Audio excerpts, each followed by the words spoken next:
This next game's on the PS4. I have played like all the games in this series. It's a guilty pleasure of mine. It's mindless fun. I call this game Killing Ants. I played it with my daughter, and it's Earth Defense Force 5. Like I said, I think I've played all the other games in this series, and I did play it with my daughter.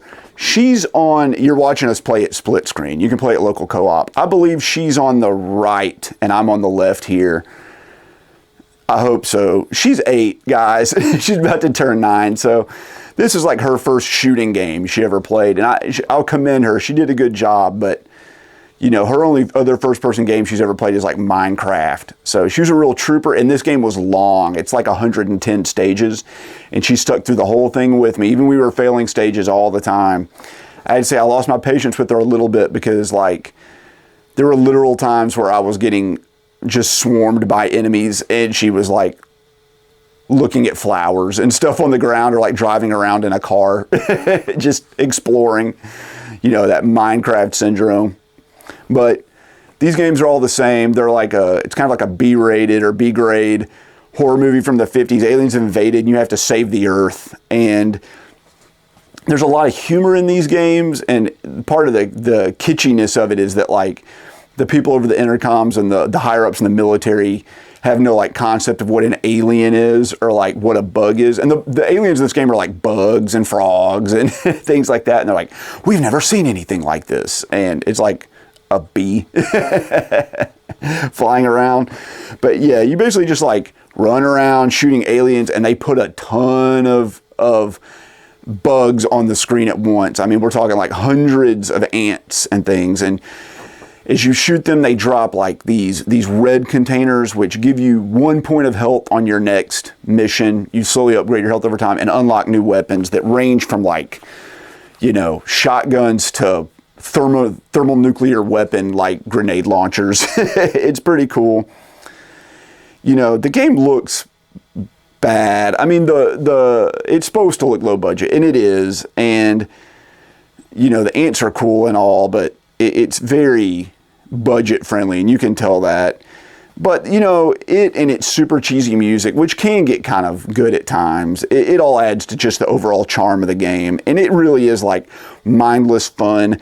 There's some like cool set pieces where you basically fight like Godzilla or these giant spaceships or these giant walking robots, and it's a nice spectacle. And you know, those are the memorable points of the game, other than just like mowing through waves of these ants that are like cascading towards you, or exploring down in like the ant hills below the ground, and they're like little colonies and stuff. One of my gripes about this game, one, like I said, it's 110 co-op chapters, which is a lot. Some of these levels take like 30 or 40 minutes to beat.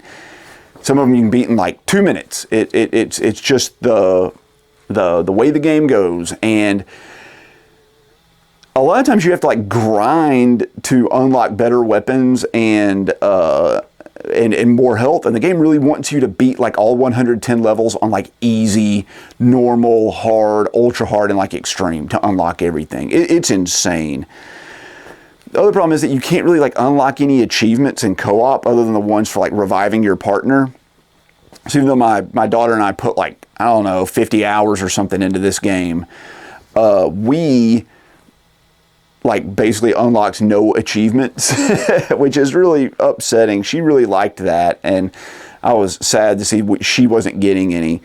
The other thing is that like sprinting in this game is really awkward. You have to hold like I guess it's R3 or L3 on the push in like the left analog stick, and the character like winds up to run and then really can't steer well, and it's hard to hold that in. I feel like you have to press in as hard as you can, and it's like painful on my hands. So we just spend most of our time just kind of like meandering around rather than dashing. And like I said, there's some grindiness of it. There are many times where we would get like the end of some 30 or 40 minute long level, and the flipping level, like you would need to shoot down some spaceship and your gun wouldn't have the range to reach it.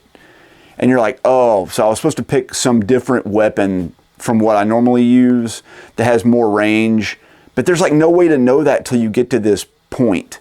And there's one section where my daughter and I, we had to play through the same level like 5 or 6 times because we kept picking weapons that we thought would be like long enough range to hit this basically enemy spawning point, and we didn't have any that were long enough to reach it.